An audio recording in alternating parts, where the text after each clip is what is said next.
So now I'm going to begin over the series of a couple of different videos, the breakdown of amino acids. I'm going to try to space this out so it's a little bit easier to process. Space it out over a couple of videos so it's easier to process.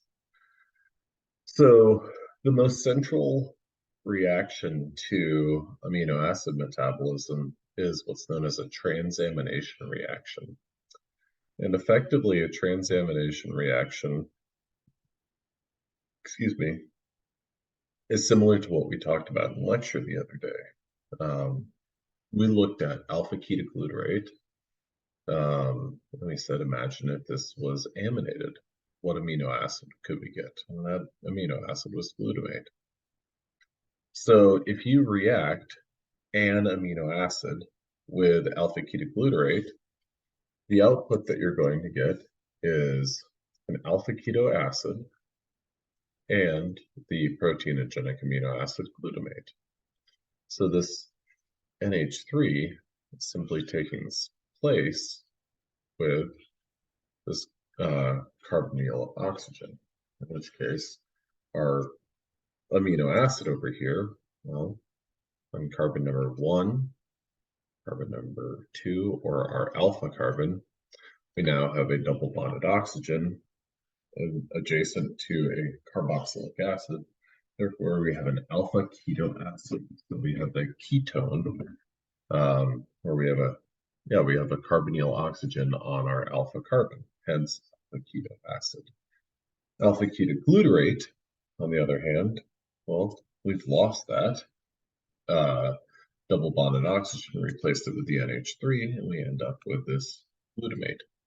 This is a model for a transamination reaction and an example of a transamination reaction.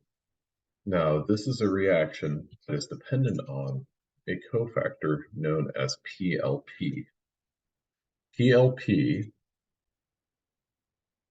is going to kind of be our molecule that is initially covalently bound to our enzyme, but then it acts as a kind of freestanding molecule itself to help out with this reaction. Now, if we look at a transamination reaction, it occurs over the course of a couple of steps. So to take this reaction that we looked at previously, that one being right here, in place of this amino acid, we have alanine. We have alanine plus an alpha ketoglutarate yields pyruvate plus glutamate. So to use the model that we just talked about,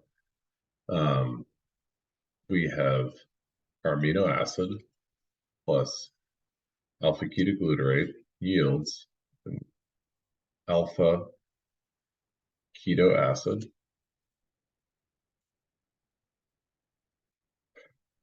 plus glutamate, an amino acid. So effectively, we have a kind of example of what we're getting.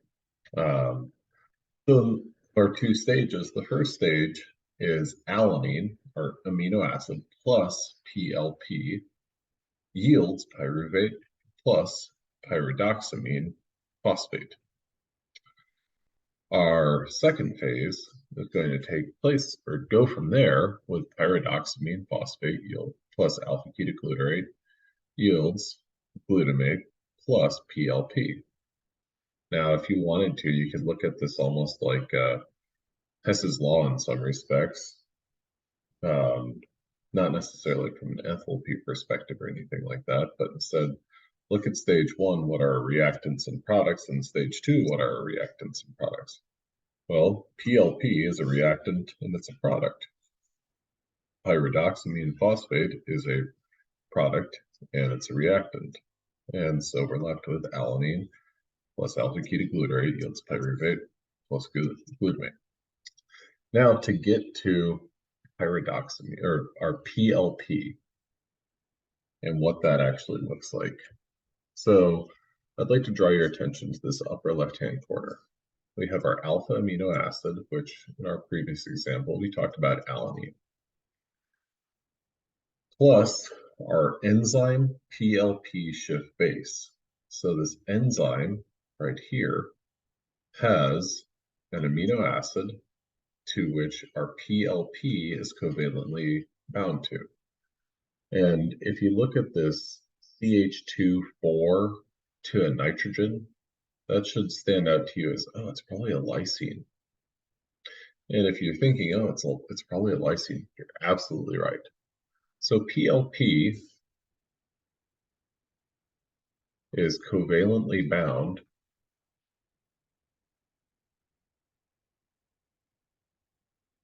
to a lysine residue. Okay.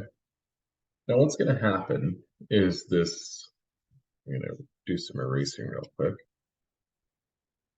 In our first round, we're going to have a transamination reaction where the NH2 of our amino acid, of our alpha amino acid, is going to react with our PLP and release that PLP from our enzyme.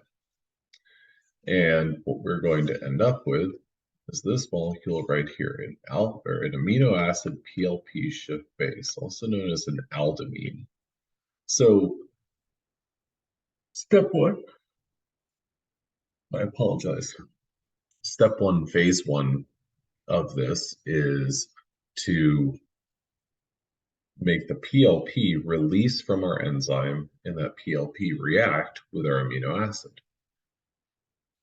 Now, in step two, we go down from that aldamine, we end up here.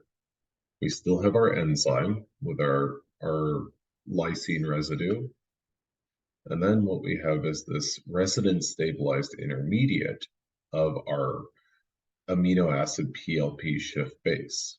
So that is resonance stabilized until ultimately we have a basic enough of an environment where a hydroxide group is going to attack this partial positive carbon group there. And that is going to lead to electrons moving down to the positive charge on our nitrogen, and those subsequent electrons moving down to lose this hydrogen down here. Now, when we have all of that take place, we form this ketamine intermediate. So in this ketamine intermediate, what we're going to have is some electrons shuffle down from this hydroxide group that we just added. And what that is ultimately going to lead to is this part of our molecule is going to be released as our alpha keto acid, leaving behind an NH2 on this carbon that we really started to kind of started working around and that we used to displace the enzyme from the PLP coenzyme.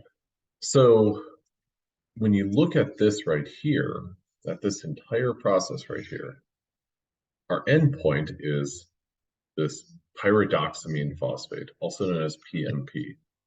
Pyridoxamine, well, actually, I'm not going to rewrite it. Pyridoxamine phosphate, which, if we shuffle back, was our end of stage one. So all of this right here is stage one. Now, stage two of this is to take this right here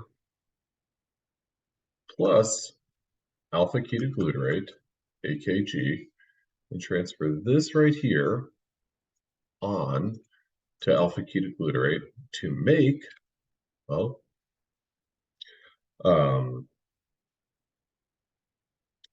to make our other amino acid, which in this case, when we're aminating alpha ketoglutarate, we're making aspartate. Or sorry, not aspartate, glutamate.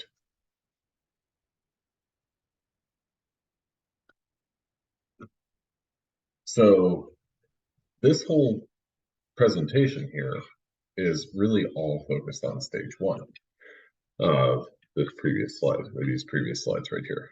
What I want you to take away from this First and foremost, that this PLP coenzyme is initially covalently bound to our enzyme through, or bound to a lysine on our enzyme.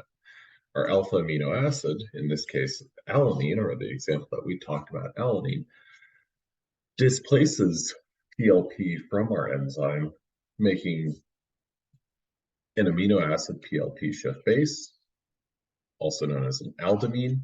An aldamine leads to a ketamine leads to ultimately our pyridoxamine phosphate, or PMP, and our alpha keto acid. All right, I'm going to go ahead and stop here, and I'll catch you in the next video.